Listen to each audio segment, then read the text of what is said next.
On pense souvent que l'enfer est réservé aux meurtriers, à ceux qui commettent ouvertement des péchés. Mais qu'en est-il de ceux qui vont à l'église chaque semaine? De ceux qui ont chanté des cantiques, prié ou prêché la parole de Dieu?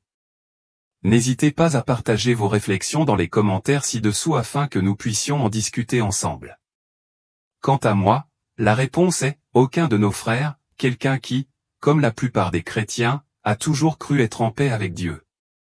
Mais tout a basculé lorsqu'il a contracté une étrange maladie, provoquant l'arrêt progressif de son fonctionnement jusqu'à l'arrêt de son cœur.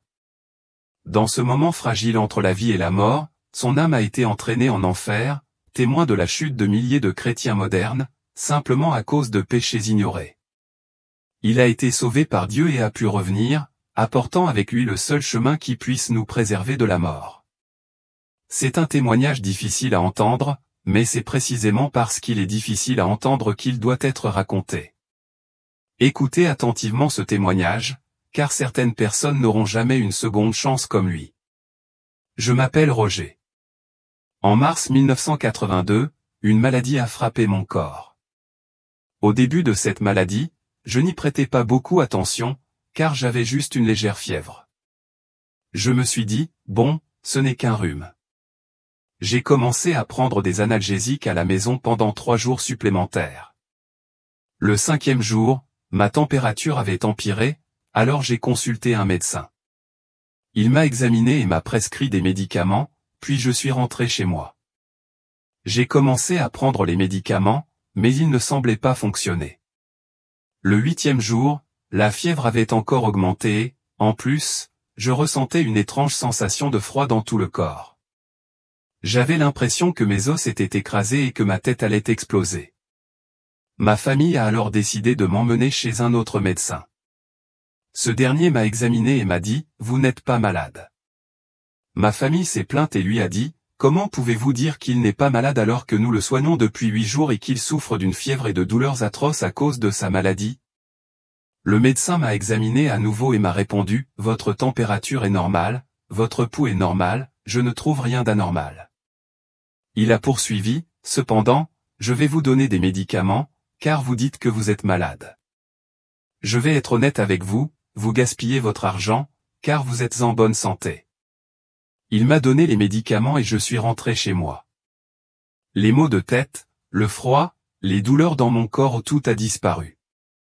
Ma famille a décidé de me ramener à la maison, car mon séjour à la clinique était très coûteux. Le temps passa je ne sais combien de temps mais soudain, mon corps fut à nouveau envahi par ce rhume nerveux et cette fièvre. Au 25e jour, cela faisait déjà 10 jours que je n'avais ni mangé, ni dormi, ni bu d'eau, et mon corps était déshydraté. J'avais l'air d'un squelette vivant. Ma famille comprit que j'étais en train de mourir et m'emmena à l'hôpital général du Salvador. À mon arrivée, un médecin m'a dit, « Ne t'inquiète pas, tu seras bientôt guéri. » Ce médecin était loin de comprendre que cette maladie n'était pas naturelle, mais surnaturelle. Cette maladie était la volonté de Dieu. Les médecins me donnaient sans cesse différents diagnostics, mais jamais exacts. Si j'étais encore là aujourd'hui, ils seraient en train de débattre de mon problème. Ils m'ont fait des examens à l'hôpital pendant 3 jours et n'ont rien trouvé d'anormal. Ils ont utilisé tous les tests disponibles. C'était étrange, car à chaque consultation, les symptômes disparaissaient, et ce qui me tourmentait revenait me ronger. À mon retour, ma famille était encore plus inquiète. Ils m'ont dit, « Que Dieu te garde en bonne santé cette fois-ci. Qu'il t'éloigne de cette maladie et te fasse miséricorde, afin que ce soit ta dernière visite chez le médecin. » Cependant, la maladie est revenue et, le 33e jour, je suis décédé. Ma mère priait pour moi. Après la prière, elle m'a dit, « Mon fils, grâce à Dieu, la fièvre a disparu. Écoute, puisque tu ne veux ni manger ni boire, essaie au moins de dormir un peu et de te reposer. » Elle allait au salon et m'a dit, « Je vais te laisser tranquille un instant. Quelqu'un me demande. » Je regardais vers la porte et j'ai soudain vu une femme entrer. Elle avait l'air d'une femme normale, les cheveux longs jusqu'à la taille et des vêtements gris. J'ai tourné la tête vers le mur, pensant que c'était une sœur de l'église que fréquentait ma mère. Soudain, j'ai entendu une voix qui m'a dit, « Je suis venu te chercher ». J'ai tourné la tête pour voir qui était vraiment cette personne, et ce n'était pas la même que celle que j'avais vue auparavant. Son apparence était, en quelques mots, tout simplement horrible. C'est difficile de décrire à quel point c'était horrible. J'ai juste vu ses yeux rouges, mais ce qui m'a le plus effrayé, c'est de le voir sortir de ses vêtements un poignard d'environ 60 cm de long et se précipiter sur moi. Nous avons commencé à nous battre ou imaginer la force de mes cris. Ma famille était en train de discuter dans le salon, quand ils m'ont entendu crier, ils ont couru et ont poussé la porte. Ils étaient stupéfaits de voir mon corps se soulever, sauter, tomber et tournoyer autour du lit comme si je me battais avec une personne imaginaire. Quand ma famille m'a vu, ils n'arrêtaient pas de me demander ce qui n'allait pas, ce qui se passait. Je les ai suppliés de m'aider, d'éloigner la mort de moi, car je pensais que c'était elle qui était venue me chercher. Mes proches, affligés, m'ont crié dessus et m'ont dit qu'ils ne pouvaient ni entrer ni même bouger à cause d'une force surnaturelle à l'intérieur de leur corps qui les empêchait de bouger.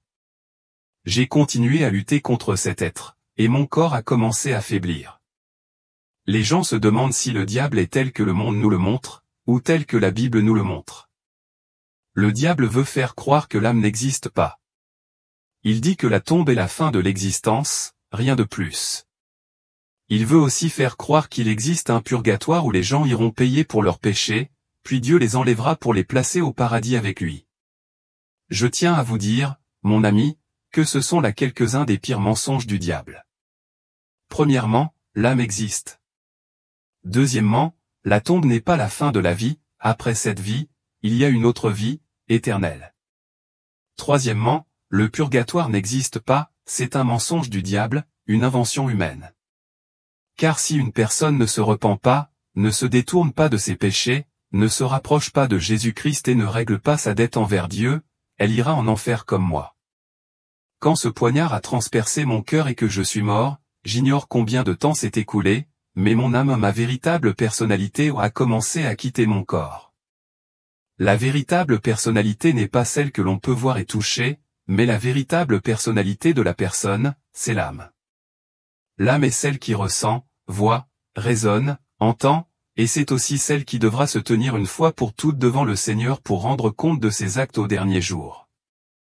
J'ai commencé à quitter mon corps et à flotter dans la pièce. Je voyais mes frères pleurer et crier que j'étais mort. Je voyais ma mère à genoux, pleurant devant le Seigneur. Je voyais aussi mon propre corps, pâle et raide, sur ce lit, dans cette pièce. J'ai contemplé le monde une dernière fois, puis j'ai senti que quelque chose m'attirait comme un aimant, une obscurité qui commençait à m'envelopper. J'aurais voulu fuir, mais je n'y suis pas parvenu. Cet être m'attirait à la vitesse de la lumière, je ne pouvais pas m'échapper, même si je le voulais. Vers nous, j'ai aperçu une sorte de montagne, et en nous rapprochant, j'ai vu une ouverture comme un cratère. Au fond de ce cratère, j'ai vu une masse rougeâtre qui voulait nous atteindre. C'est là que j'ai compris les mensonges du diable, et j'ai aussi compris que nous avions une âme et que la tombe n'était pas la fin de tout. Car mon corps n'était pas encore enseveli que j'y pénétrais déjà. J'ai aussi compris qu'il n'y avait pas de purgatoire, car j'ai demandé à l'être qui m'y avait emmené quel genre d'endroit c'était. Il m'a répondu, cet endroit est l'enfer, ta maison, et c'est là que tu vas maintenant. J'ai commencé à implorer Dieu. J'aurais voulu m'enfuir, mais je ne pouvais pas, car cette porte me bloquait le passage. J'ai commencé à dire à la mort que j'étais le Fils de Dieu, que Jésus-Christ était mon Père et que j'étais son Fils. J'ai dit qu'il avait dit dans sa parole que quiconque croit en Jésus, quiconque implore son aide, ne pouvait pas aller en enfer, car Jésus avait préparé un lieu spécial pour ses fils. Cependant, vous qui lisez ceci, je voudrais vous dire une chose surtout à ceux qui aspirent au privilège d'occuper une position au sein de l'Église, à tous ceux qui souhaitent œuvrer pour Dieu ou à ceux qui aspirent au salut éternel, soyez très attentifs à la manière dont vous vivez votre vie devant le Seigneur. Avant cette expérience, j'ai passé cette longue année de ma vie à dire aux gens que j'étais chrétien, mais mes actions étaient les mêmes que celles de n'importe quel homme perdu dans le monde. Pourquoi disais-je que j'étais fils de Dieu? Je vais vous raconter ma vie. Avant ma naissance, j'avais un passé religieux, ma famille était croyante. Cependant, à 9 ans, j'ai commencé à commettre des péchés comme fumer, avoir des relations sexuelles avec des femmes et boire. À 12 ans, j'ai pris mon indépendance vis-à-vis de mon père et j'ai commencé à pratiquer la sorcellerie, l'occultisme, le spiritisme, et la dernière chose que j'ai pratiquée a été la foi rosicrucienne. À cause d'une maladie que j'ai contractée à 12 ans, j'étais aveugle depuis 5 ans et j'avais perdu l'ouïe de l'oreille droite, j'ai accepté l'évangile. Je tiens à vous avertir que nombreux sont ceux qui viennent à l'église uniquement pour recevoir leur guérison. D'autres viennent à l'église pour la gloire ou l'argent. D'autres encore viennent à l'église uniquement pour trouver un petit ami ou une petite amie. Mais je tiens à vous dire, mon ami, qu'il ne faut jamais aller à l'église pour des raisons égoïstes ou charnelles. Il faut seulement y aller pour glorifier le précieux et saint nom du Seigneur. Néanmoins, je désirais seulement obtenir une guérison physique de l'Église, et une fois que je l'ai reçue, j'ai commencé à y être actif. Cependant, lorsque j'étais actif, le diable a commencé à me lancer des flèches, et j'ai commencé à me vanter, à être orgueilleux, hypocrite, rebelle et menteur. J'ai même commencé à considérer mon pasteur comme spirituellement inférieur à moi, bien qu'il soit un grand serviteur de Dieu. Dans mes pensées, il était inférieur à moi, car c'est un problème courant chez les êtres humains, nous nous tournons vers les hommes plutôt que vers Dieu. Nombreux sont ceux qui seront perdus parce qu'ils veulent se sentir plus importants que le pasteur ou le diacre, peut-être parce qu'ils ont un titre ou des biens. Je vous préviens, mon ami, soyez très prudent dans votre façon de vivre. Un jour, mon pasteur, guidé par le Saint-Esprit, m'a dit, « Frère, repens-toi et porte des fruits dignes de la repentance, sinon un jour tu connaîtras la main de Dieu. » Je lui ai répondu, « Comment peux-tu me juger alors que tu es pire que moi ? » C'est un problème majeur de l'humanité. Des millions d'âmes se perdent parce qu'elles fixent leurs yeux sur les actions des hommes et disent, « Oh, si les chrétiens sont comme elles, je ferais mieux de rester comme je suis maintenant. » D'autres disent, « Je n'irai pas à l'église tant qu'ils n'auront pas changé de pasteur ou renvoyé le diacre. » Je te le dis aujourd'hui, mon ami, fixe tes yeux sur Jésus-Christ, qui seul t'accordera le salut. C'est pourquoi, alors que j'étais aux portes de l'enfer à cause de toutes mes méchancetés et de mes péchés, j'ai dit à la mort que j'étais un fils de Dieu. Mais la mort m'a répondu, « Si tu étais un fils de Dieu, Dieu ne m'aurait jamais permis de t'amener ici. » Nous avons commencé à descendre et, arrivé à cet endroit, j'ai constaté que tout était plongé dans l'obscurité et la fumée. Lorsque la mort s'est arrêtée, l'obscurité s'est retirée comme un rideau. J'ai alors commencé à entrer et à sentir ce feu, cette vapeur et une masse qui fondait, comme du miel bouillant. J'ai commencé à sentir et à entendre les cris de millions et de millions d'âmes dans cette partie de l'enfer. La mort s'apprêtait à me précipiter en enfer. Et alors qu'il s'apprêtait à le faire, juste derrière nous, une voix forte et puissante a retenti ou une voix glorieuse du Seigneur qui disait, « Arrêtez-vous là. » Lorsque cette voix a retenti, l'endroit où nous étions a tremblé terriblement, et la mort s'est enfuie devant cet être merveilleux. Je voulais voir d'où venait cette voix, celle qui résonnait avec tant d'autorité. Que même la mort fuyait sa présence. Je voulais voir le visage de celui dont la voix seule faisait trembler l'enfer. Quand je me suis retourné pour le voir, j'ai vu une lumière très forte et je ne pouvais plus rien voir. Je l'ai simplement entendu s'approcher et me dire, « Pourquoi dis-tu que je suis ton père ? Pourquoi dis-tu que tu es mon fils ? Il est vrai que je suis mort sur la croix, au calvaire, pour tes péchés. » Il poursuivit, « Il est vrai que je suis ressuscité des morts et que j'ai ramené les morts avec moi, mais si tu étais mon fils, tu écouterais mes paroles, tu observerais mes commandements et tu vivrais une vie sainte. Mes fils ne sont ni adultères, ni débauchés, ni idolâtres, ni blasphémateurs, ni ivrognes. Ils ne pratiquent pas la sorcellerie, ne se vantent pas, ne médisent pas, ne se querellent pas, ne créent pas de division, ne sont pas prostitués, homosexuels ou voleurs. Tous ou absolument tous ceux qui commettent ces choses appartiennent à leur père, le diable. » J'avais l'impression que cette voix allait me détruire et me frapper à mort. Je pensais qu'elle allait m'envoyer au fond de l'enfer. Heureusement, après cela, cette voix dure, aiguë et puissante s'est transformée en mélodie. Je ressentais tant d'amour et de tendresse. J'avais l'impression que sa voix me parvenait comme une brise fraîche qui caressait mon corps d'un parfum délicieux. Alléluia! j'ai commencé à l'entendre dire, « Regarde, puisque tu as eu pitié des autres, tu as reçu miséricorde et une chance supplémentaire pour ton âme. » Loué soit le saint nom de Jésus. Je veux te dire, mon ami, que le Seigneur m'a dit, « Roger, je n'ai pas aimé ta façon de prier, de jeûner, de veiller, ni la façon dont tu as donné tes offrandes et tes dîmes, ni la façon dont tu as prêché. Car la Bible nous dit que ce qu'un homme sème, il le moissonnera aussi. J'avais semé la méchanceté, donc la moisson était un châtiment éternel. Le Seigneur m'a été très clair lorsqu'il m'a dit qu'une seule chance m'était donnée, uniquement parce que j'avais de la miséricorde pour les autres. Ces autres personnes auxquelles il faisait référence, c'était vous tous, mes amis, qui écoutez ou lisez ce que je vous dis.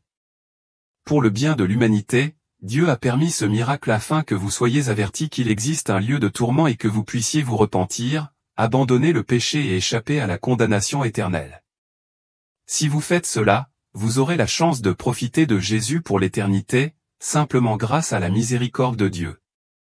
Vous pouvez tous écouter ou lire ce témoignage. La miséricorde qui nous a été accordée aujourd'hui a pour but de magnifier et de glorifier le saint nom de Dieu. Alors le Seigneur m'a dit, « Regarde l'endroit d'où je t'ai sauvé. » Il m'a fait descendre au plus profond de cet endroit.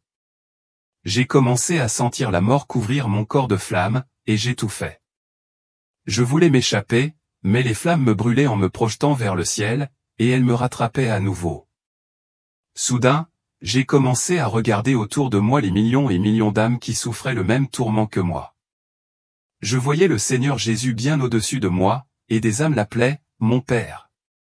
Mon Père. » Sortons d'ici, au moins un instant. Ces âmes auraient été satisfaites d'être délivrées de leur tourment ne serait-ce qu'un instant. Je tiens à vous avertir, vous devez tirer le meilleur parti du temps qui vous est donné et l'utiliser avec sagesse sur terre, car lorsque ces corps physiques mourront, il n'y aura plus aucune chance. L'idée de pouvoir prier pour qu'un mort sorte de l'enfer est un mensonge du diable. Même pas par le jeûne et la prière, ni par la dîme, les offrandes, la vente de vos biens, l'allumage de bougies, le son des cloches ou rien. Nous ne pouvons plus les aider après leur mort. Je vais vous l'expliquer ainsi. Alors que toutes les âmes criaient, le Seigneur m'a fait sortir et a tourné le dos aux autres comme si elles n'étaient pas là. Puis il a commencé à me montrer les délices du monde. Il m'a dit, « Va prêcher ma parole aux autres. Dis-leur de se repentir et de quitter le péché. Dis-leur que le lieu vers lequel ils marchent est l'enfer. Dis-leur que l'enfer n'est pas comme le diable le décrit aux gens. Il veut leur faire croire qu'il y a des femmes qui dansent et qui écoutent de la musique. Dis-leur que s'ils croient que le feu de la terre brûle, la chaleur de cet endroit est augmentée de plusieurs milliers de degrés.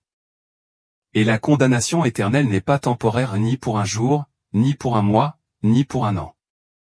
Dis-leur que la condamnation est claire, car elle est éternelle et éternelle.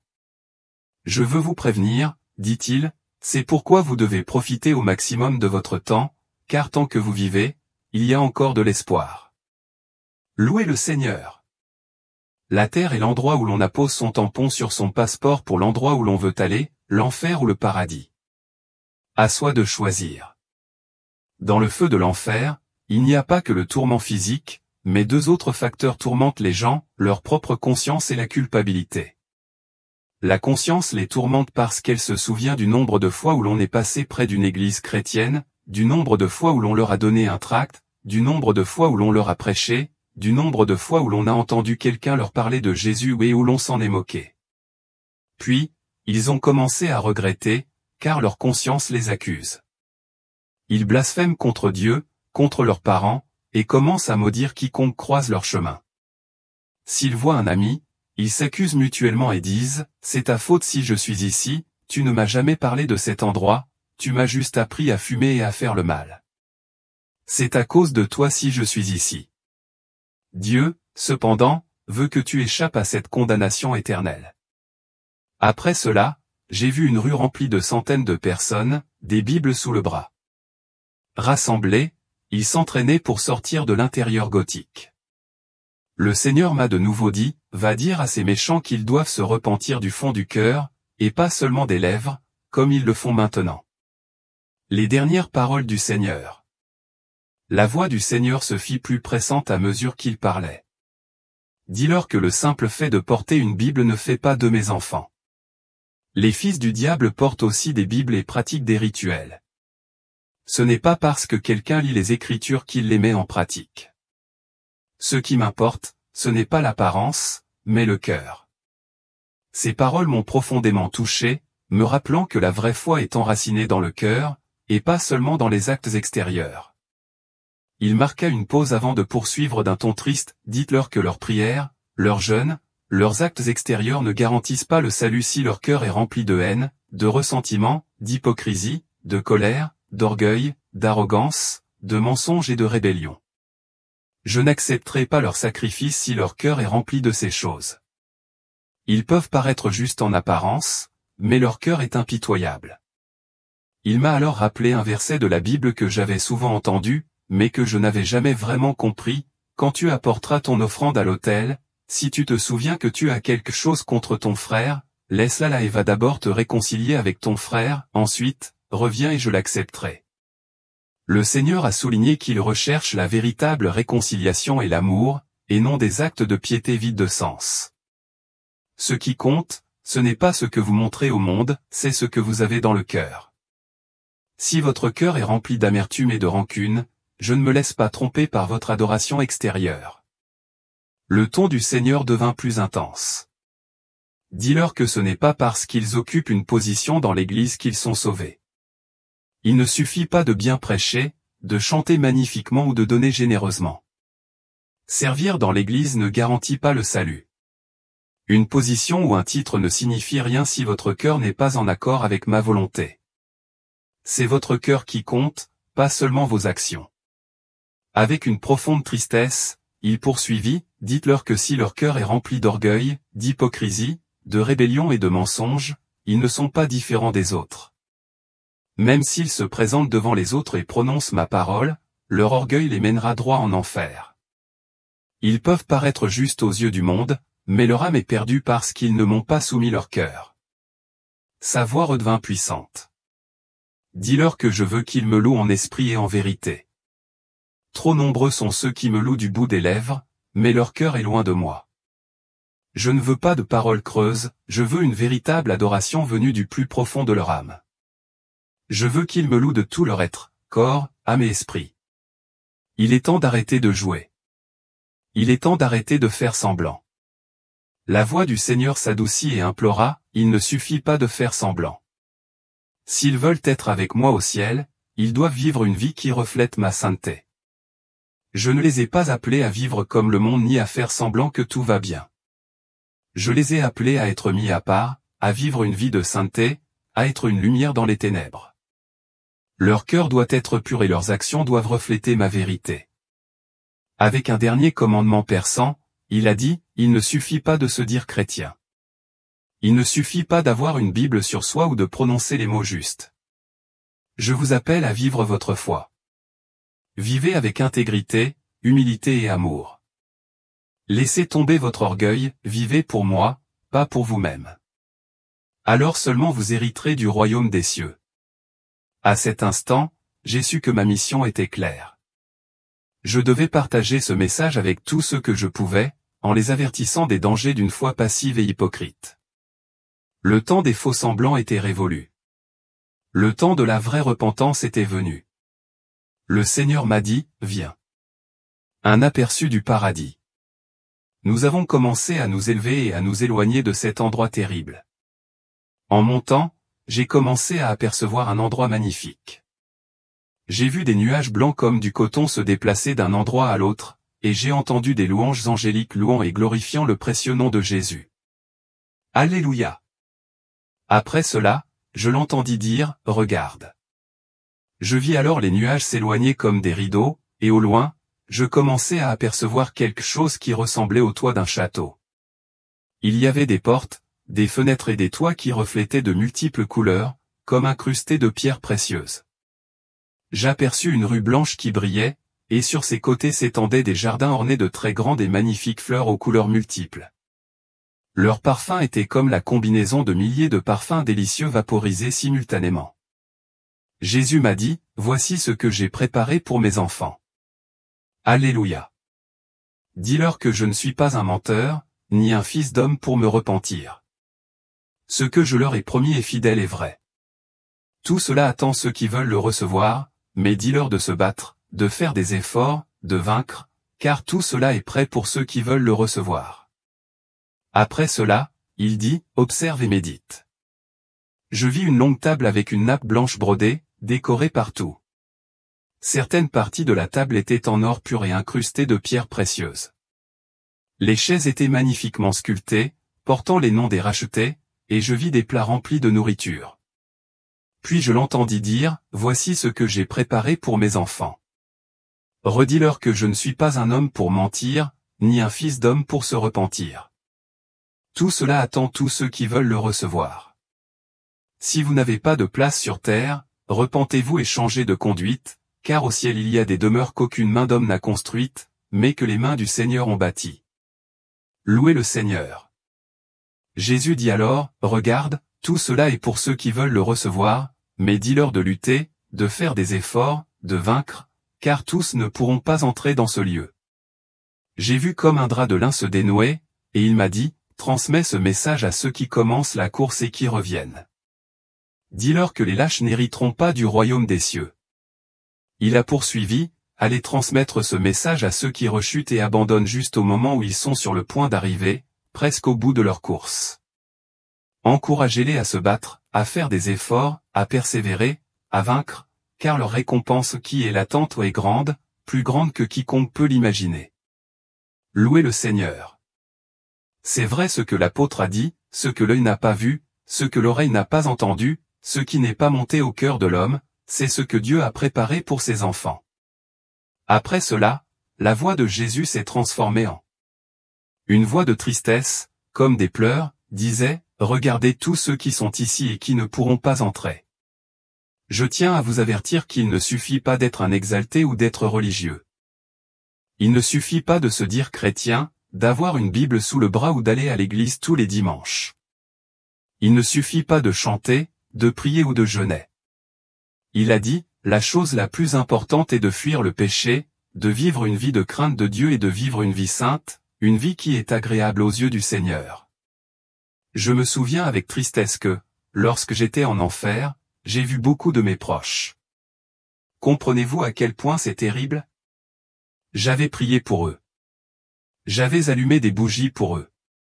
Je récitais des prières pour eux, pensant que j'allais les sortir de l'enfer et qu'ils étaient désormais en paix avec le Seigneur. À ma grande surprise, ils brûlent en enfer.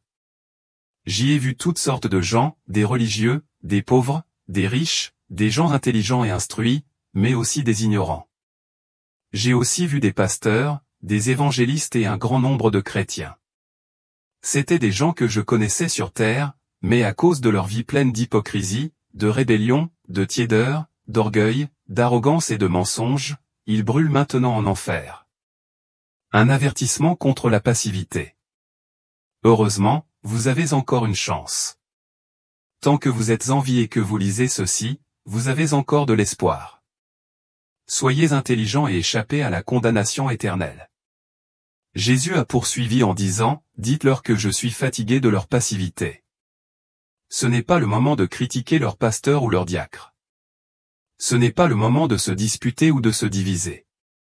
Il n'y a pas de temps pour les vacances ni pour regarder la télévision. Il n'y a pas de temps pour aller à l'église 2 ou 3 fois par semaine. Il n'y a pas de temps pour se laisser absorber par les modes modernes, c'est assez. Tout cela n'est que des balivernes du diable. Il a poursuivi, dites-leur qu'il est temps de prier et de jeûner. Il est temps de veiller, oui. Dites-leur de prier, de jeûner, de veiller et de me donner leur cœur pour que je puisse les guider. Dites-leur de se préparer, car bientôt, je viendrai chercher mon église. Et mon église n'est pas prête. Dites-leur que je suis las de l'évangile social, de l'évangile commercial et de cet évangile moderne. Je vous préviens, le diable introduit beaucoup de modernisme dans l'église en ce moment. Il n'y a rien de mal à ce que les femmes se coupent les cheveux ou que les hommes aient les cheveux longs. Il n'y a pas de mal non plus, selon les normes actuelles, pour les femmes de porter des pantalons, ni de se remarier après un divorce. Cependant, toutes ces choses du monde et le péché viennent du diable. Mais la sainteté et la sanctification viennent de Dieu. Jésus a ensuite lancé cet avertissement, assez de cette passivité chrétienne. Je ne les ai pas appelés à se contenter de remplir les bancs ou les chaises d'une église. Je les ai appelés à prêcher la puissance de l'évangile aux âmes perdues. Le diable crée beaucoup de divisions au sein des églises. Les églises ne peuvent pas se réconcilier après la mort. La terre est le seul lieu de réconciliation avec vos frères et sœurs. Il a poursuivi, ainsi, lorsque vous entrerez dans mon royaume, vous serez déjà en harmonie. Dans mon royaume, nous serons tous ensemble, louant et glorifiant le saint nom du Seigneur Jésus. Alléluia. Jésus dit alors, j'en ai assez de tous ces mensonges. Dans l'Église, les gens mentent comme s'ils participaient à un concours de mensonges pour entrer au royaume des cieux. Le diable introduit beaucoup de tromperies dans le cœur des hommes. Aujourd'hui, les gens disent, ah, ce n'était qu'un petit mensonge. Mais quel que soit le genre de mensonge, il vient du diable. La Bible dit très clairement qu'aucun menteur n'entrera au royaume des cieux. Jésus dit alors, je suis tellement fatigué de leur passivité. Je veux qu'ils pardonnent sincèrement, du fond du cœur, et pas seulement du bout des lèvres. Un appel au vrai pardon. Nombreux sont ceux qui vivent une vie de péché en l'absence du pasteur, du diacre ou de leur famille. Ils viennent à l'église et pensent que tout ira bien après quelques minutes de prière. Et voilà, ils seront pardonnés. Il a poursuivi, mes amis, le savon ne peut pas effacer la tâche éternelle du péché, on ne peut pas non plus prier doucement avec l'intention de continuer à vivre dans le péché. Dieu attend une repentance et une confession sincère. Cela mènera au salut et à une vie sainte. Aujourd'hui, cependant, il y a beaucoup de chrétiens mondains et tièdes, même parmi ceux qui occupent une position dans l'Église et servent le Seigneur. Veuillez vous repentir. Le jugement de Dieu s'abat sur les fils de la désobéissance. Il a dit, peu importe que tu perdes ta position dans l'Église. L'important est que tu purifies ton cœur devant le Seigneur, afin que, lorsque la trompette sonnera, nous volions avec Christ dans les airs. Jésus dit, dites-leur que je veux qu'ils prêchent ma parole telle qu'elle est écrite, sans aucun changement, omission ou remplacement. Le Seigneur m'a dit qu'il lui arrive souvent de transmettre un message à quelqu'un pour l'Église. Si un frère ou une sœur entre dans l'Église, le messager pense, oh, si je prêche cela maintenant, elle ne m'invitera plus à déjeuner, ou peut-être qu'elle ne suivra plus mon message, ou qu'il ne reviendra plus. Le Seigneur dit, que celui qui veut y aller, qu'il y aille. Dieu veut que ces âmes soient sauvées et non pas qu'elles aillent en enfer. Il a dit, si Dieu vous donne un message, n'ayez pas peur de le transmettre. Car si c'est la parole de Dieu, elle doit s'accomplir. Qu'importe qu'il ne vous invite plus à manger ou qu'il ne revienne pas. Ne vous inquiétez pas, prêchez simplement la parole et transmettez-leur le message. Sinon, vous devrez vous présenter devant le Seigneur pour rendre compte de la raison pour laquelle vous avez toléré ces péchés. Jésus continua, dites-leur que beaucoup prêchent que Jésus sauve, mais doutent encore du salut. Beaucoup prêchent que Jésus guérit, mais dès qu'ils ont mal à la tête, ils prennent immédiatement une aspirine dans leur sac. Dites-leur que j'ai le pouvoir de sauver et de guérir. J'ai commencé à descendre, mais cette fois, je n'étais pas avec le messager du diable. J'étais escorté par des anges qui descendaient en louant et en glorifiant le saint nom de Dieu. Nous sommes arrivés dans la pièce et, arrivés, j'ai vu une grande foule. Certains riaient, d'autres mangeaient, d'autres s'embrassaient, d'autres pleuraient. J'ai vu ma mère à genoux sur moi et j'ai entendu sa voix dire. La seconde vie.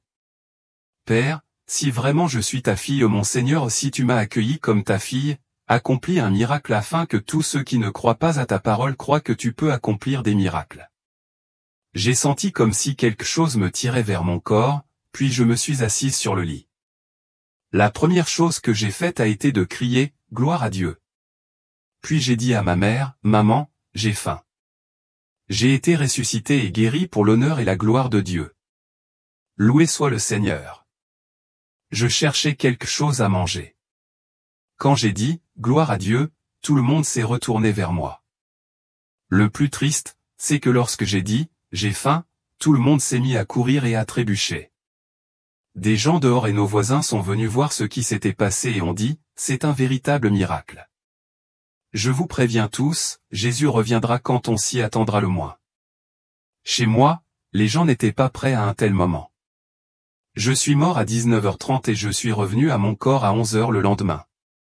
On s'apprêtait à me mettre dans un cercueil. Je ne sais pas si ma mère avait passé toute la nuit à côté de moi. Ma famille disait qu'elle était folle. Ils ont dû aller à la pharmacie acheter une injection pour la calmer et pouvoir mettre mon corps dans un cercueil et l'emmener au cimetière. Ma mère n'était pas folle, elle connaissait simplement le Dieu en qui elle avait eu confiance, et c'est ce même Dieu que nous louons et glorifions en ce moment. Au début, je ne savais pas quoi faire. Mais une nuit, le Seigneur m'est apparu et m'a dit, « Regarde, méchant serviteur, je t'ai donné une dernière chance de porter ce message au peuple. Alors, fais-le, sinon je te retrancherai pour toujours. » Depuis ce jour, je n'ai cessé de prêcher au monde qu'il faut se repentir et se détourner de ses péchés, qu'il y a une condamnation et un châtiment éternel. Je prêche aussi que le Seigneur a promis une patrie céleste à tous ceux qui se repentent et le reçoivent, à quiconque s'éloigne du péché et du mal.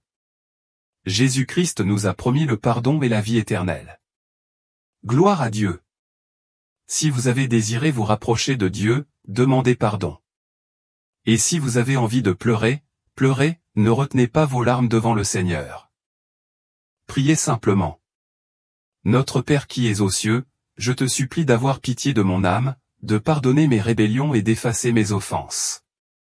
Je te reçois comme Sauveur et Seigneur. S'il te plaît, inscris mon nom dans le livre de vie. Père Saint, fais que je sois héritier de ton royaume à ton retour dans ton Église. Rends-moi digne de t'accompagner, au nom de Jésus. Guéris-moi de toutes les maladies de l'esprit et du corps. Par les meurtrissures de Jésus, j'ai été guéri. Merci, Père, pour la victoire dans ma vie. Amen. Vous êtes sur le point de nous quitter.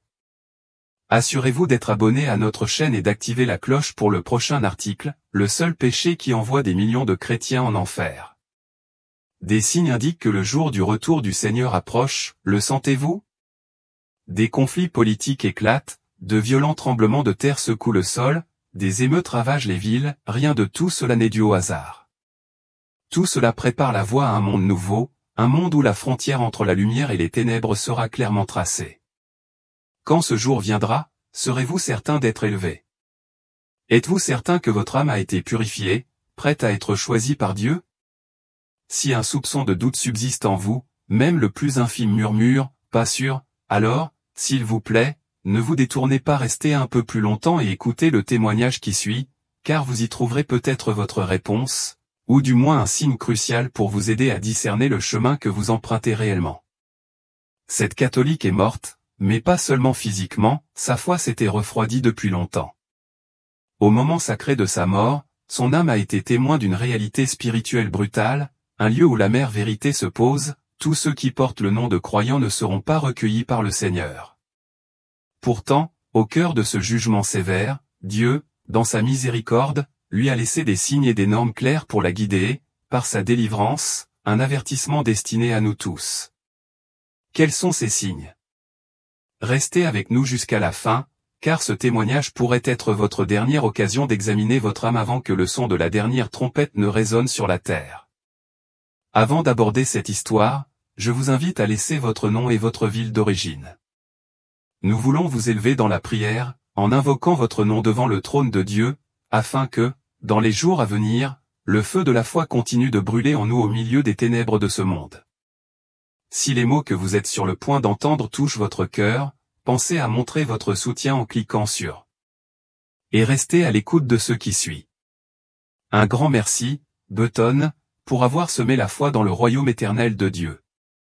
Il a promis que ceux qui sèment dans les larmes récolteront avec des chants de joie. Si vous n'êtes pas encore abonné à la chaîne, nous vous invitons à le faire dès aujourd'hui. Marchons ensemble dans la lumière et la vérité de notre Sauveur. Écoutons maintenant son témoignage. Je m'appelle Dorothy Sullivan, j'ai 64 ans. La vie d'un catholique. Catholique vivant à Boston, dans le Massachusetts, depuis mon enfance, j'ai grandi baigné dans les traditions de l'Église.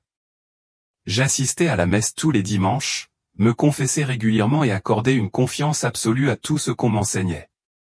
Toute ma vie a été liée à l'Église, non seulement en tant que paroissien régulier, mais aussi en tant que catéchiste pour enfants, puis en tant que coordinateur de divers programmes caritatifs catholiques, notamment d'actions de soutien aux sans-abri dans les rues froides de Boston. Autrefois, je croyais fermement mener une vie juste et fidèle, cependant, au début des années 2000, une série de scandales dévastateurs ont éclaté au sein de l'Église, brisant la confiance pure que j'avais si longtemps conservée. Progressivement, bien que j'assistais encore à la messe et que je priais régulièrement, mon cœur s'est refroidi et ma foi est devenue hésitante, une obéissance apparente, mais intérieurement manquant de véritable abandon. Je ne ressentais plus la présence vivante de Dieu comme au début. Je vivais dans une résignation silencieuse, faisant juste ce qu'il fallait pour maintenir une apparence de dévotion, mais manquant d'un amour profond et ardent pour Dieu. Je pensais que c'était suffisant, que j'allais encore bien. J'avais tort. Cette nuit d'hiver de 2024 a tout changé. C'était une soirée de froid mordant. Après une longue journée de bénévolat aux distributions de couvertures et de nourriture aux sans-abri, je suis monté dans ma voiture pour rentrer chez moi. La neige tombait à verse, d'épaisses couches recouvrant chaque route, brouillant la visibilité. J'étais à la fois épuisé et remerciant Dieu en silence d'avoir accompli une nouvelle journée de service. Alors que je traversais une intersection familière, soudain, un éclair de phare est apparu sur ma gauche. Un camion de marchandises, apparemment hors de contrôle sur la route verglacée, a foncé droit sur moi. Tout s'est passé en un instant. J'ai à peine eu le temps d'entendre le crissement des freins, le fracas du verre comme une explosion de cristal, puis le choc violent qui a secoué tout mon corps. Le monde autour de moi s'est fragmenté, puis tout est devenu noir. J'ai vraiment cru mourir, mais la mort que j'avais imaginée n'est pas venue. Au lieu d'une obscurité totale, je me suis soudain retrouvé flottante dans un espace merveilleux. Je ne sentais plus le poids de mon corps sous moi. Ma voiture était écrasée, et les gyrophares des ambulances s'éteignaient de plus en plus. Je voyais clairement la scène, mais je n'étais plus attaché à ma forme physique. Une lumière éclatante, chaleureuse et pourtant écrasante m'enveloppait. Elle ne ressemblait à aucune lumière sur Terre, elle était vivante, consciente et pleine d'amour. Puis, du centre même de cette lumière, j'ai entendu une voix ni forte, ni menaçante, mais pleine d'autorité et d'une douceur irrésistible. « Dorothy, regarde et sois témoin de ce que tu vois. » Il n'y avait aucune force, aucune contrainte, seulement un ordre issu d'un amour parfait. Et à cet instant précis, j'ai su que je ne rêvais pas. J'étais embarqué dans un voyage sacré, un voyage incontournable, comme si le Saint-Esprit lui-même m'avait pris par la main et m'avait conduit vers des choses qu'aucun œil n'avait jamais vues, qu'aucune oreille n'avait jamais entendues, mais qui se révélaient maintenant à mon âme. J'ignorais ce qui m'attendait, mais au fond de mon cœur, une crainte sacrée et la conscience profonde qu'à partir de cet instant, ma vie ne serait plus jamais la même. Alors que la lumière s'adoucissait, je me suis retrouvé flottante dans le ciel nocturne de Boston, où la neige tombait doucement, chaque flocon tel un murmure céleste. En contrebas, un quartier familier m'apparut, des rues étroites, des toits recouverts d'une fine couche de neige et une chaude lumière jaune se déversant par les fenêtres. Mon regard s'est posé sur une maison brillamment éclairée, bourdonnante d'activité. À travers la vitre, j'ai aperçu un groupe de personnes rassemblées pour une joyeuse célébration. De la musique jouait, des rires retentissaient et le tintement des verres de vin résonnait dans la nuit froide. Parmi ces visages familiers, j'ai reconnu Marie, l'amie qui avait autrefois prié avec moi dans notre petit groupe de prière. Marie portait un collier étincelant en forme de croix autour du cou, un verre de vin rouge à la main, la bouche illuminée d'un sourire radieux. Elle paraissait heureuse, pleine de vie, comme si aucun fardeau de péché ou de salut ne pesait sur son cœur. J'aurais voulu croire qu'il s'agissait simplement d'une innocente soirée de détente, mais à l'instant où cette pensée m'a traversé l'esprit, j'ai entendu un murmure s'élever du plus profond de son âme, « Dieu comprend, je mérite de m'amuser un peu. » Aussitôt, une voix solennelle résonna à mes côtés, non pas par un son physique, mais comme un écho direct dans mon âme, « Elle m'appelle Seigneur, et pourtant elle vit pour la chair. Elle sera abandonnée. » Ces mots me transpercèrent comme une lame de glace. Je ressentis la profonde tristesse du Seigneur, non pas celle de la colère, mais celle d'un amour rejeté. Il ne souffrait pas d'avoir insulté son pouvoir, mais de la perte de son enfant bien-aimé, sans même s'en rendre compte. Je repensais à ma propre vie, combien de fois m'étais-je justifié en disant « Dieu comprend que je sois fatigué, je suis encore meilleur que beaucoup d'autres ». Combien de fois avais-je revêtu le vêtement extérieur du catholicisme, tandis que mon cœur s'accrochait au confort du monde, cherchant le réconfort dans la commodité plutôt que dans la sainteté? La douleur déferlait en moi comme des vagues déferlantes. En regardant Marie, je me voyais, moi et des millions d'autres croyants, vivre comme si le paradis était un héritage garanti sans repentir, sans marcher dans la révérence et l'amour véritable pour celui qui était mort pour eux. J'aurais voulu crier pour avertir Marie, la tirer de ce doux sommeil qui mènerait à la destruction, mais je ne pouvais pas. Je ne pouvais que rester là, impuissant, à regarder les fêtards rire et vivre comme s'ils avaient tout leur temps, tandis que l'horloge divine approchait de plus en plus du coup de trompette finale. La lumière autour de moi commença à changer de place, comme si une main invisible m'entraînait doucement hors de la scène. Une urgence silencieuse monta en moi, comme si j'allais être emmené encore plus loin pour découvrir d'autres vérités ou des vérités plus lourdes, plus urgentes que mon âme avait besoin de connaître. Je fermais les yeux tandis que la lumière se déplaçait, le cœur lourd de chagrin mais empli d'une sainte peur. Je sus alors que mon voyage était loin d'être terminé. Je ne planais plus au-dessus des rues de la ville, mais semblais être aspiré à travers des couches invisibles de l'espace, doucement mais irrésistiblement. Je descendis dans un bidonville sombre et misérable. Des rangées de vieilles maisons aux toits de tôle rouillés bordaient les rues étroites, tandis que des lampadaires tamisés vacillaient faiblement dans la brume nocturne. Le froid s'infiltrait dans mon âme, et l'air était chargé d'un parfum de pauvreté et d'injustice. Pourtant, au cœur de ce lieu qui semblait oublié du monde, j'aperçus une petite église humble, cachée parmi les maisons délabrées. Son toit de tôle semblait sur le point de s'effondrer à tout moment, et ses portes en bois étaient décolorées et usées par le vent et la pluie. Une faible lumière se déversait par de petites fenêtres, faible mais déterminée à repousser l'obscurité pesante du dehors. Seul un petit groupe, à peine plus d'une douzaine de personnes, était agenouillé sur le sol de béton froid. Il n'y avait pas de bancs luxueux, pas de grand éclairage de scène, seulement des âmes simples, beaucoup portant des manteaux usés, leurs mains rugueuses et calleuses, avec des larmes coulant sur leurs visages tandis qu'ils murmuraient leurs prières, « Seigneur, enlève tout ce que j'ai, mais ne m'enlève pas ta présence. » J'ai reconnu cet endroit, c'était une petite église catholique où j'avais autrefois participé à des programmes de distribution de nourriture. J'y étais déjà entré à plusieurs reprises, mais je n'avais jamais vraiment perçu l'âme de cette petite congrégation. Soudain, un nuage radieux est descendu du ciel, enveloppant la petite église. À l'intérieur du nuage, j'ai aperçu la forme d'un lion, majestueux, puissant, empreint d'une autorité royale, mais dont les yeux brillaient d'une tendresse infinie. Le Seigneur a dit, « Voici mon épouse.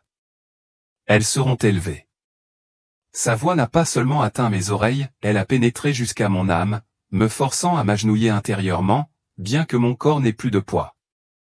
Le respect, l'abandon et la soif désespérée de la présence de Dieu parmi eux brûlaient comme une flamme sacrée dans l'obscurité froide de la nuit. J'ai ressenti une vive douleur au cœur, me remémorant les débuts de ma foi au séjour où j'enseignais le catéchisme, quand ma foi était encore jeune mais pure, brûlante et pleine d'un désir ardent de Dieu, exempte d'ambition ou de formalisme. Je voulais rester là, j'aspirais à partager leur flot sacré de larmes. Mais une fois de plus, la lumière m'enveloppa, m'attirant doucement mais fermement cette fois vers le centre de Boston. Devant moi se dressait une église magnifique, une structure massive en marbre blanc, bordée de colonnes majestueuses et illuminée de lumières éblouissantes. Des écrans LED géants diffusaient des images spectaculaires, tandis qu'un groupe de musique jouait des chants de louanges modernes, emplissant l'immense espace d'un son puissant et d'une lumière colorée. À l'intérieur, des milliers de personnes applaudissaient, chantaient, visiblement émues, certaines levaient les mains comme plongées dans une émotion spirituelle. Mais en y regardant de plus près, j'ai réalisé qu'il manquait quelque chose, un vide que ni la technologie ni l'exagération émotionnelle ne pouvaient combler. Et puis j'ai entendu la voix du Seigneur, sombre et grave, il se concentre sur l'émotion, pas sur la sainteté. J'ai quitté ce lieu. J'ai frissonné, non pas à cause du froid de la nuit de Boston, mais à cause du vide absolu que je ressentais en ce lieu. Il n'y avait aucune présence de Dieu, aucun véritable Saint-Esprit, seule subsistait la performance et des émotions superficielles et exagérées. Je me suis souvenu des nombreuses fois où j'avais moi-même assisté à de si grandes liturgies, où j'avais pleuré à la voix d'un chant émouvant, où je me sentais inspiré, mais où je repartais sans jamais avoir affronté mon péché sans aucune transformation réelle dans ma vie. J'ai alors compris que toute émotion ne vient pas du Saint-Esprit. Mon discernement s'est approfondi en moi. J'ai senti mon âme tiraillée entre deux réalités brutales, une église pauvre et humble, débordante de puissance spirituelle, et un bâtiment magnifique et glorieux, vide et abandonné. La lumière autour de moi se mit à tourbillonner à nouveau, signalant que le voyage n'était pas encore terminé. Une partie de moi voulait implorer une pause, le temps de respirer, de saisir pleinement ce que je venais d'observer, mais une autre partie savait que des horreurs et des gloires bien plus grandes m'attendaient. Lorsque j'ouvris les yeux, je me retrouvais sur l'un des lieux sacrés les plus célèbres, la place Saint-Pierre au Vatican. Mais ce n'était pas le Vatican d'aujourd'hui, je réalisais que la scène ressemblait davantage à un souvenir de 2018, lorsque le pape François était encore en vie, baignant dans l'adulation du monde. Du haut d'un balcon, il se tenait vêtu d'un magnifique vêtement brodé d'or, les bras grands ouverts, bénissant la foule dense rassemblée en contrebas sur la place. Acclamations, applaudissements et chants en son nom résonnèrent dans l'air. Par le passé, j'avais vu des scènes comme celle-ci à la télévision et j'avais été ému. J'avais autrefois cru en lui un homme humble, un modèle de miséricorde, mais cette fois, Dieu ouvrit mes yeux spirituels. Je ne le percevais plus à travers les émotions humaines, je le voyais à travers la lumière du discernement accordé par le Saint-Esprit. Je voyais que François ne bénissait pas simplement la foule, je percevais clairement les motivations cachées derrière ses actes, l'orgueil et le désir d'être aimé du monde plus que de rester fidèle à la vérité. Je l'ai vu tenter de modifier les paroles du Notre Père, suggérant que la phrase « Ne nous soumets pas à la tentation » devait être reformulée pour la rendre plus compréhensible, mais en réalité, cet acte était une insulte subtile, comme si les paroles divines prononcées par Jésus lui-même n'étaient pas assez parfaites pour lui. Je l'ai vu bénir ouvertement les couples de même sexe, qualifiant cela d'acte de miséricorde, mais Dieu m'a montré qu'il ne s'agissait pas de véritable miséricorde, mais d'un compromis avec le péché, détournant le troupeau de la sainteté exigée par les Écritures. Je l'ai vu couvrir des scandales d'abus au sein de l'Église, protéger les coupables, et même promouvoir ceux qui auraient dû être sanctionnés. La justice pour les victimes a été sacrifiée au nom de la préservation de l'image de l'Église. Le Seigneur a parlé à mon esprit, sa voix rugissant comme le tonnerre, il est fier, conduisant mon peuple sur le large chemin, et il ne se repent pas, il ne sera pas élevé. Aussitôt, la scène changea. Je vis François en enfer, prisonnier d'une illusion éternelle. Il était assis sur un trône magnifique fait de feu et de pierres précieuses en fusion. À première vue, le trône semblait majestueux, mais bientôt les flammes qui s'en dégageaient commencèrent à consumer sa chair, ne lui accordant aucun instant de répit. Autour de lui tourbillonnaient des foules invisibles d'âmes perdues, le louant sans cesse, « Tu es la lumière du monde. Tu es l'élu. » Mais chaque mot d'adulation se transformait en une lame transperçant profondément son âme et son corps. Je le vis hurler de douleur, « Je l'ai fait pour la paix. Je l'ai fait pour l'Église. » Mais le Seigneur me montra que ce n'était rien d'autre que la justification d'une âme orgueilleuse, qui ne s'était pas repentie, cherchant désespérément à défendre ses méfaits au lieu de confesser humblement ses péchés devant le Saint. Le feu ne s'éteignit pas, les cris ne cessèrent pas, et le tourment qu'il endurait ne provenait que des mensonges qu'il avait autrefois prêchés et encouragés. Le Seigneur a continué à parler, il a choisi la gloire et le compromis plutôt que la croix. Mon cœur était comme écrasé par la terreur, mais juste avant que le désespoir ne me submerge, la lumière se déplaça à nouveau, m'éloignant de cet endroit affreux. Je fus ramené à un coin de rue sombre de Boston, où le vent froid hurlait à travers les murs couverts de graffitis, dans une ruelle presque oubliée. J'aperçus un vieux mendiant. Il était drapé dans des haillons, ses mains calleuses serrant une croix faite main avec 2 bâtons brisés. Il était agenouillé au bord de la route, la tête inclinée en prière, sa voix faiblement murmurée, mais débordante de vérité, « Seigneur, je n'ai besoin que de toi seul. » Personne dans la rue ne s'arrêta pour le remarquer, personne ne s'en souciait. Mais le Seigneur m'ouvrit les yeux, et je vis une lumière rayonnante jaillir de son cœur, une lumière pure, éclatante et humble. Le Seigneur m'a dit, cet homme est mon fidèle serviteur, cet homme sera élevé. J'ai fondu en larmes.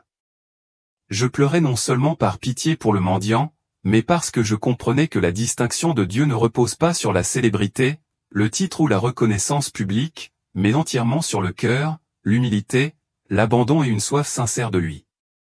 L'image du pape François sombrant dans l'enfer ne m'a pas rempli de satisfaction, elle m'a rempli d'une sainte peur, non pas parce que je le haïssais, mais parce que je réalisais que moi aussi je pouvais être perdu si je ne me repentais pas quotidiennement, si je ne renonçais pas au compromis et si je ne m'accrochais pas au Seigneur avec vérité et humilité. Je me suis retrouvé à l'approche d'un petit quartier isolé où seules de vieilles rues pavées et des lampadaires vacillants et faibles perçaient la nuit. Des vents froids sifflaient entre les maisons, emportant avec eux un sentiment de malaise qui imprégnait chaque respiration. Signe du traître, au bout de la rue, parmi des bâtiments bas et délabrés, une modeste église catholique apparut. Pas d'enseignes éclatantes, pas de clochers imposants, juste un simple bâtiment en briques grises, avec de lourdes portes en bois blanchies par la pluie et le vent. Derrière les fenêtres embuées, une faible lueur de bougies vacillait à l'intérieur. Je me suis rapproché. La porte de l'église était légèrement entr'ouverte, et j'ai vu un petit groupe d'une quinzaine de personnes rassemblées à l'intérieur. Personne n'était habillé luxueusement, ils portaient des vêtements simples, beaucoup encore emmitouflés dans d'épais manteaux pour se protéger du froid mordant. Certains étaient agenouillés sur le sol froid, d'autres se tenaient debout, silencieux, serrant leur chapelet à la main, les yeux fermés, le visage solennel, se préparant à entrer en prière. Il n'y avait ni musique, ni lumière de scène, seulement le silence, le recueillement et une atmosphère sacrée imprégnée de crainte sacrée. Soudain, j'ai senti quelque chose se produire, un courant invisible a traversé la pièce. Ni bruyant, ni chaotique, juste une profonde émotion au cœur de chaque personne présente. Un à un, ils ont commencé à ouvrir les yeux, regardant autour d'eux comme s'ils entendaient un appel invisible. Personne n'a donné de signal, personne n'a donné d'ordre. Ils se sont simplement levés, sans bruit, ont rassemblé leurs quelques affaires et sont sortis de l'église.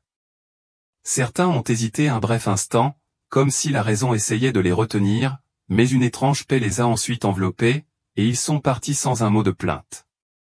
Sentant l'étrangeté de cette scène, je murmurai en mon cœur, « Seigneur, que se passe-t-il » La réponse du Seigneur vint, calme mais pleine d'autorité, résonnant dans mon âme, « Ce soir, l'ennemi avait planifié sa destruction, mais je protège ceux qui connaissent ma voix. » Alors que les derniers survivants se fondaient dans l'obscurité, j'entendis d'étranges bruits au loin.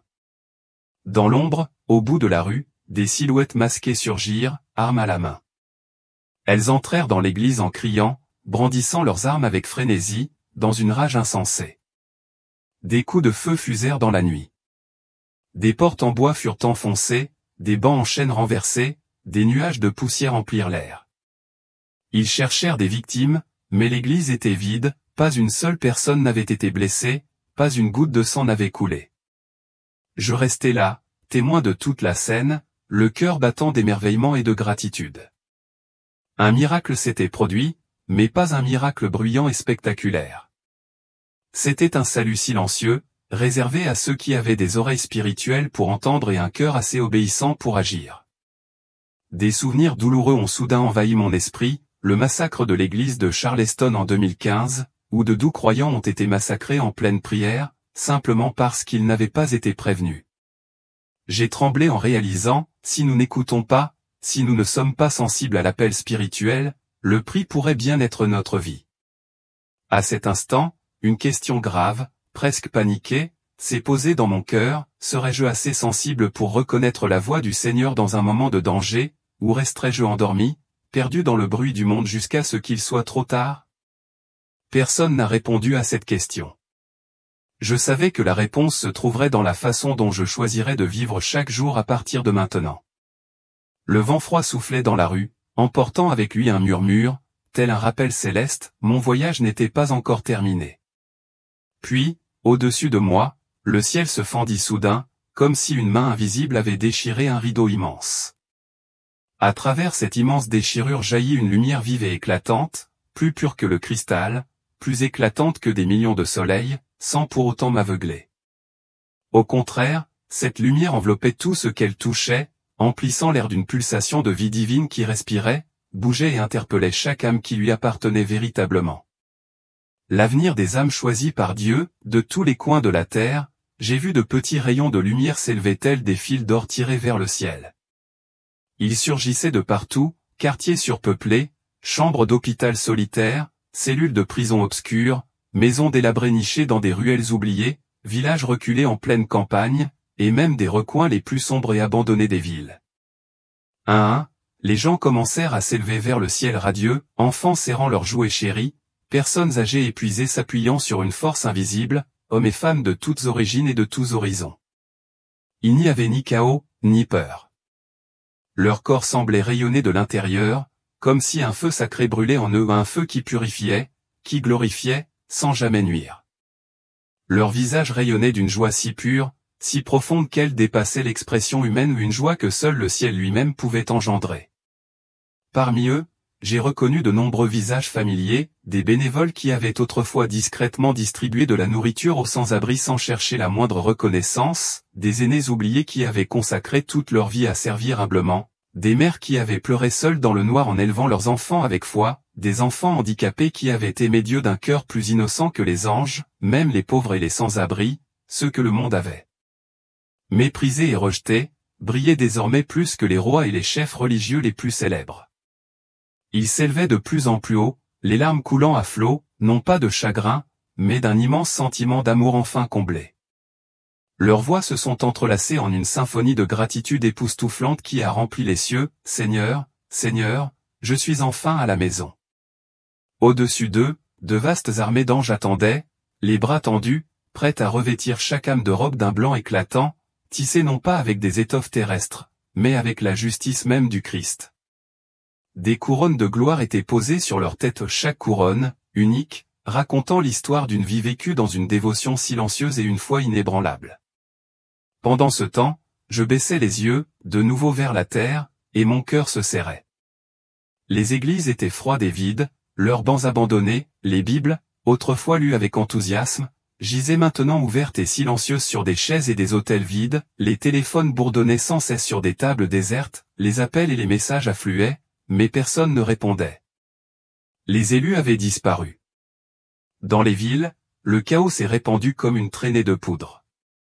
J'ai vu des autoroutes se transformer en un engrenage de décombres, des voitures sans conducteur s'enfonçant les unes dans les autres, dans le ciel, des avions sans pilote filaient impuissants vers le sol, dans les maisons, des parents criaient après leurs enfants disparus, des conjoints pleuraient leurs partenaires disparus.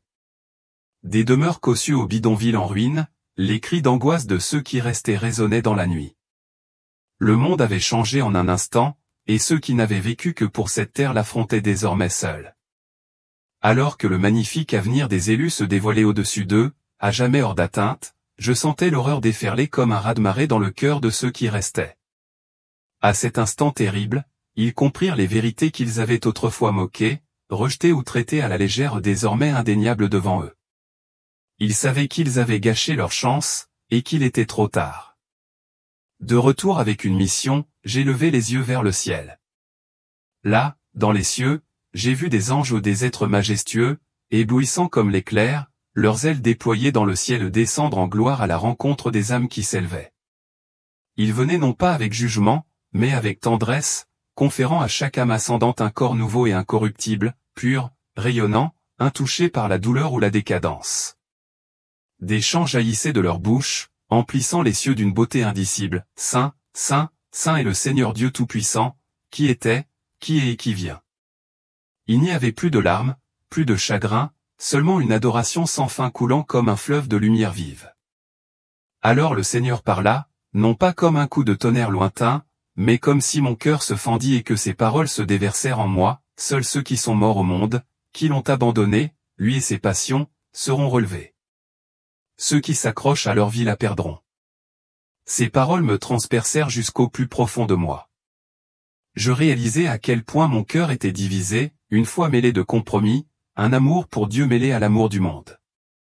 Ce que j'avais autrefois qualifié de normal, je le voyais maintenant pour ce qu'il était vraiment, une trahison. Alors que je tremblais sous le poids de cette révélation, le nuage en forme de lion m'enveloppa de nouveau, d'une voix qui semblait gravée dans l'éternité. Il murmura, « Dorothy, tu as vu, maintenant, tu dois parler. » Je me suis réveillé au son des bips des machines. Le médecin m'a dit que j'étais resté dans le coma 3 jours après l'accident, mais alors même qu'il parlait, je savais que je n'étais plus le même. Un feu nouveau s'était allumé en mon âme, le feu de l'urgence divine. Je pleurais non pas pour moi, mais pour les catholiques comme moi, ceux qui allaient à la messe sans jamais s'abandonner pleinement, ces croyants qui vivaient comme si la terre était leur véritable demeure. À partir de ce moment, je n'ai plus pu rester silencieux. J'ai partagé cette vision partout où je le pouvais, auprès d'associations caritatives, dans les églises, avec quiconque était disposé à m'écouter. Chaque leçon de catéchisme que j'ai donnée, chaque acte de bonté, avait désormais un poids éternel. Je vivais chaque jour avec une vérité brûlante en moi, l'enlèvement pouvait survenir à tout moment, et seuls ceux qui se sont véritablement abandonnés à eux-mêmes, qui aiment Dieu par-dessus tout, seront rappelés par lui. Conclusion, cette histoire n'a pas pour but d'effrayer qui que ce soit, c'est un signal d'alarme pour nous tous. Si vous m'écoutez, je vous exhorte à vous agenouiller, à vous repentir et à abandonner entièrement votre vie au Seigneur, car le temps de grâce touche bientôt à sa fin.